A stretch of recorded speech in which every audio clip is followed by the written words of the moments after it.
Ce à quoi on assiste aujourd'hui est la mise en place systématique de la chute de la République et de l'essor des corporations aux États-Unis. Chaque événement majeur est un barreau sur l'échelle menante à cette réalisation. Le Covid en est juste un autre, ce qui explique le mélange délibéré de toutes sortes de jeux de mots. Ok? Nous devrions arrêter d'utiliser le mot quarantaine. C'est un terme qui ne concerne que ceux dont la maladie est avérée. C'est en fait une assignation en résidence mandatée par l'État. Nous devrions arrêter d'employer le terme distance sociale. Il n'y a rien de social dans l'isolement forcé. Nous devrions arrêter de dire plus en sécurité chez soi quand des millions d'Américains n'ont même pas les nécessités de base pour subvenir à leurs besoins. Cela revient à dire que chacun chez soi est au même niveau de sécurité que ceux qui le déclarent. Nous devrions arrêter de dire que c'est pour notre plus grand bien. Ok? Quand vous fermez l'économie, éliminant ainsi des millions de petites entreprises que des familles ont établies depuis des générations, cela est tout sauf bien. Nous devrions arrêter de dire que c'est la nouvelle norme. Ce n'est qu'une flagrante manipulation de l'esprit. Il n'y a rien de normal dans l'isolation forcée. Traiter vos voisins comme s'ils avaient la peste, respirer ses propres déchets corporels avec le port du masque, vivre dans la peur constante de la contamination. Est-ce normal?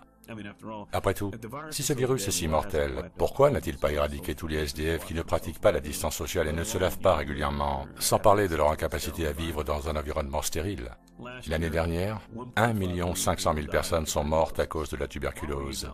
Pourquoi ne portiez-vous pas de masque pendant cette pandémie? Vous mettiez en danger la santé et la sécurité publique ainsi que des milliards d'autres personnes sur la Terre. Alors pourquoi n'en portez-vous pas? Je vais vous dire pourquoi. Parce que les médias mainstream ne vous ont pas dit de porter un masque. Parce que 1 500 000 personnes victimes de la tuberculose ne représentent pas une pandémie, pas plus que le coronavirus n'en constitue une. Ce à quoi vous participez réellement est un test bêta pour l'intelligence artificielle et la reconnaissance faciale, car les caméras fonctionnent mieux quand les gens maintiennent une distance. Ils testent aussi l'apprentissage de la machine, comment reconnaître un visage partiellement couvert. C'est aussi un moyen de déterminer ceux qui se conforment de ceux qui ne le font pas, sur qui la propagande fonctionne et sur qui elle ne fonctionne pas. Maintenant, comprenez ceci. Il y a quelques ironies dans cette histoire.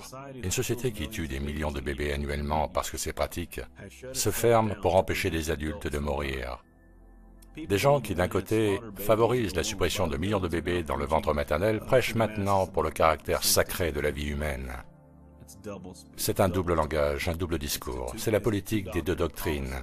Une pour les initiés, une autre pour les non-initiés. Une pour le cercle des proches, l'autre pour les masses. C'est comme dire, si je ne respecte pas le confinement, je peux être arrêté, et dans le même temps, on relâche des criminels condamnés pour leur éviter d'être contaminés par le virus. Thèse, antithèse, synthèse. Si une vraie pandémie existait, aurions-nous des projections erronées, des résultats de tests trafiqués, 81% de faux positifs, des reportages médias inexacts, des mises en scène d'hôpitaux submergés, des certificats de décès manipulés? Non.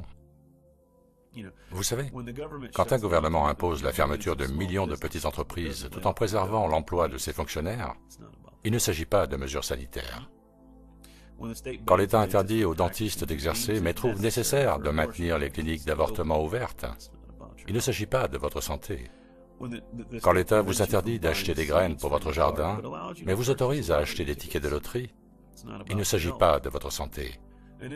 Une institution qui a la capacité de détruire la Terre entière au travers de soi-disant guerres nucléaires ne devrait pas s'occuper de votre autodéfense personnelle. Une institution qui est prise la main dans le sac du trafic de drogue ne devrait pas réglementer les plantes. Une institution qui ramasse 23 trillions avant le coronavirus sous forme de dette ne devrait pas être autorisée à gérer les fonds de pension. Une institution capable de répandre des maladies sexuellement transmissibles ne devrait pas être autorisée à gérer la santé publique. Si vous pensez que ces gens prennent vraiment la santé et la sécurité publique à cœur, alors qu'ils se fichent bien de vous voir manger de la merde, boire du poison, fumer du cancer, avaler des drogues prescrites, et dans le même temps pensent que le papier toilette, le désinfectant pour les mains, le port du masque vont vous protéger du croque-mitaine coronavirus, c'est une stupidité d'un genre spécial à laquelle je ne peux pas répondre. Vous devriez vous poser quelques questions de base. À qui avez-vous donné votre consentement? À un gouvernement fait pour vous servir ou à un gouvernement que vous devez servir et qui régente votre vie? Si vous voulez savoir qui est responsable, pensez juste à ce que vous pouvez ou ne pouvez pas critiquer.